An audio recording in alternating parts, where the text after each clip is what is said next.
ഇത് നേരത്തെ സംശയിച്ചതുപോലെ തന്നെയാണ് കാര്യങ്ങൾ എത്തിയിരിക്കുന്നത്. അദ്ദേഹം പാർട്ടിക്കും LDF-നും സർക്കാരിനുമെതിരെയുള്ള കാര്യങ്ങളാണ് ഇന്നലെ പറഞ്ഞിട്ടുള്ളത്. മാത്രമല്ല, LDF-ന്റെ ശത്രുക്കൾ വ്യാപകമായി പ്രചരിപ്പിക്കാൻ ഉദ്ദേശിക്കുന്ന കാര്യങ്ങൾ അദ്ദേഹം ഇന്നലെ പറയുന്നത് നാം കേട്ടു. ഉദ്ദേശം വ്യക്തമാണ്. അദ്ദേഹം തന്നെ അത് തുറന്നു പറഞ്ഞു. സ്വയമേവ പ്രഖ്യാപനവും നടത്തി.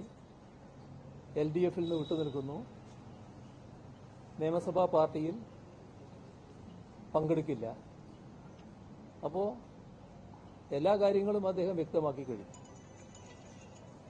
അദ്ദേഹം പറഞ്ഞ കാര്യങ്ങളെക്കുറിച്ച് വിശദമായി പറയേണ്ടതായിട്ടുണ്ട്. നിങ്ങൾക്കും ഒരുപാട് കാര്യങ്ങൾ ചോദിക്കാനും അറിയാനും ഉണ്ടാകും. പക്ഷെ ആ കാര്യങ്ങളിലേക്കാകെ ഇപ്പം ഞാൻ കടക്കുന്നില്ല.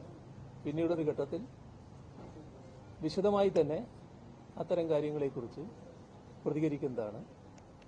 ഇപ്പോൾ പാർട്ടിക്കും LDF-നും സർക്കാരിനും എതിരെ ഉന്നയിച്ച എല്ലാ അൻവറിന്റെ ആരോപണങ്ങളും തള്ളിക്കളയുകയാണ്. അത് പൂർണ്ണമായും LDF-നെയും സർക്കാരിനെയും അപകീർത്തിപ്പെടുത്താനുള്ള ശ്രമത്തിന്റെ ഭാഗമായി വന്ന ആരോപണങ്ങളായിട്ട് മാത്രമേ കണക്കാക്കാൻ പറ്റൂ. ഈ നിലപാട് നേരത്തെ നിശ്ചയിച്ച അന്വേഷണ സംവിധാനത്തിന്റെ പ്രവർത്തനങ്ങളെ ഒരു തരത്തിലും ബാധിക്കുന്നതല്ല. അത് കൃത്യമായി നിഷ്പക്ഷമായി തന്നെ അന്വേഷണം തുടരുക തന്നെ ചെയ്യും. ഇത്രയാണ് ഇപ്പോൾ പറയാനുള്ളത്. ഒരുപാട് ചോദ്യങ്ങളുണ്ടാവും. അതിനൊന്നും ഇപ്പോൾ വിശദീകരണമില്ല.